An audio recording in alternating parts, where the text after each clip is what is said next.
Dragii mei, e incredibil. În Spania asta, câtă lume se adună, câți români vin să ne vadă. Vă iubesc din suflet, vă mulțumesc, să știți că nu am cuvinte să vă spun cât de bucuroasă sunt și de recunoscătoare pentru tot ceea ce trăiesc.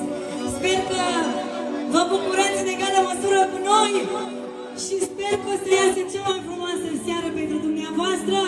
Alături de mine, Georgiana Lobo și formația!